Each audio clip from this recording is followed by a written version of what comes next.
এই যে আমরা বর্তমান পরিস্থিতিতে আমাদের আইন শৃঙ্খলার বা যে ধরনের ঘটনাগুলো বললেন, আন্দোলন বা বিভিন্ন ধরনের প্রোটেস্ট আনরেস্ট হচ্ছে, এগুলো করার পেছনে তিন ধরনের করছেন কারা, তিন ধরনের ব্যক্তি বা তিন ধরনের গ্রুপ। একটা হলো যারা চিহ্নিত অপরাধী, তাদের কাজই হচ্ছে বিভিন্ন ধরনের অপরাধ করা বা এই ধরনের বিষয়ে তারা কাজ করে। একটা হচ্ছে ইন্ধনদাতা, কিছু আছেন যারা উদ্দেশ্য প্রণোদিতভাবে কাজ করছে। আর একটা বড় গ্রুপ আছে যারা দেশের সাধারণ জনগণ, যেমন এই যে ছাত্রদের যেটা বললেন, এর আগে আমরা বিভিন্ন সময় দেখছি যে গার্মেন্ট সেক্টরের আনরেস্ট হচ্ছে, শ্রমিকরা করছে, এরা কিন্তু সাধারণ জনগণ।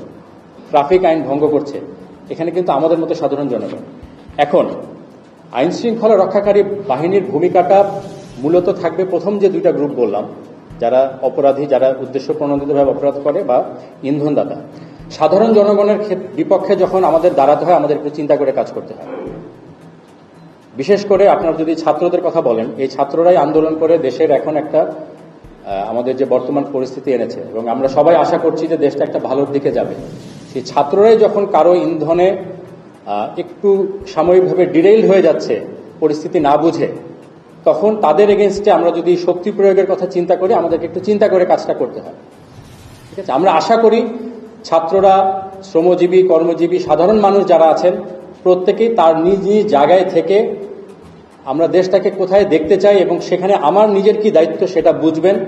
এবং প্রথমত এই ধরনের, যখন সেটা সোশ্যাল মিডিয়া হোক বা অন্য কোনো যে কোনো মাধ্যমে হোক, যখন এই ধরনের কোনো ইন্ধন জাতীয় বিষয় তাদেরকে ইনস্টিগেট করার চেষ্টা হবে, তারা যাচাই করবে যে আসলে ঘটনাটা হয়েছে কিনা।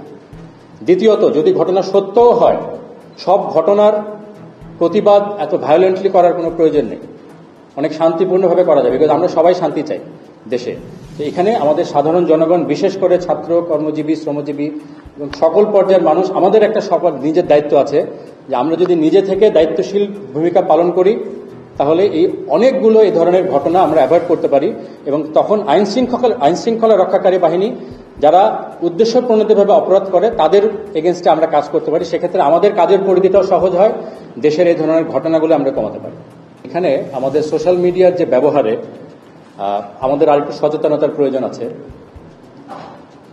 এই যে ইন্ধনদাতারা থাকেন কম, বাট সমস্যা যেটা হয়, ইন্ধনদাতারা একটা মেসেজ পোস্ট করার পরে এইটাকে কপি করে অন্যরা যখন পোস্ট করেন, এখানে কিন্তু সবাই ইন্ধনদাতা থাকেন না। এখানে আমাদের মতো অনেকে আছেন যারা না বুঝে এটাকে ছড়িয়ে দেন, ছড়ার ফলে এই ধরনের আনরেস্টগুলো হয়। তো আমরা চিহ্নিত করার অবশ্যই চেষ্টা আছে যে কারা আসলে মূলত উদ্দেশ্য প্রণোদিতভাবে এই কাজগুলো করছে, এবং সেটার এগেনস্টে ব্যবস্থা অবশ্যই নেওয়া হচ্ছে। ইন্টেলিজেন্স, পুলিশ, সবার সাথে সমন্বিতভাবে আমরা কাজ করছি।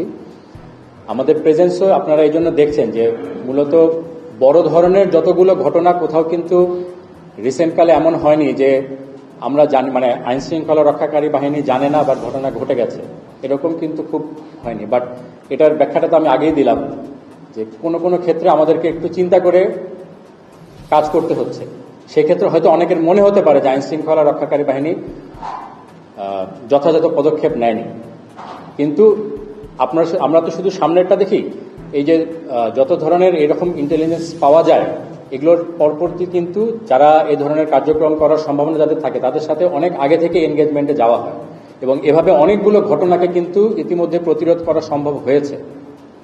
এর আগের প্রেস ব্রিফিং আমি বলেছিলাম, যেটা হয়তো যেহেতু ঘটনাটা হয়নি এই জন্য কেউ জানে না, বাট এই ধরনের অনেক ঘটনা প্রতিরোধ করা হয়েছে। তারপরেও যেগুলো ঘটছে সেগুলো তো আমরা চেষ্টা করছি, এবং আপনারা খেয়াল করবেন হয়তো আমরা সম্পূর্ণভাবে প্রতিটাকে প্রতিরোধ করতে পারিনি, বাট ঘটনাগুলো যেন একটা সার্টেন লেভেলের উপরে না যায় এবং তাড়াতাড়ি ঘটনাটাকে যে কন্টেইন করা যায়, সেই ব্যাপারে কিন্তু যথেষ্ট ব্যবস্থা নেওয়া হয়েছে।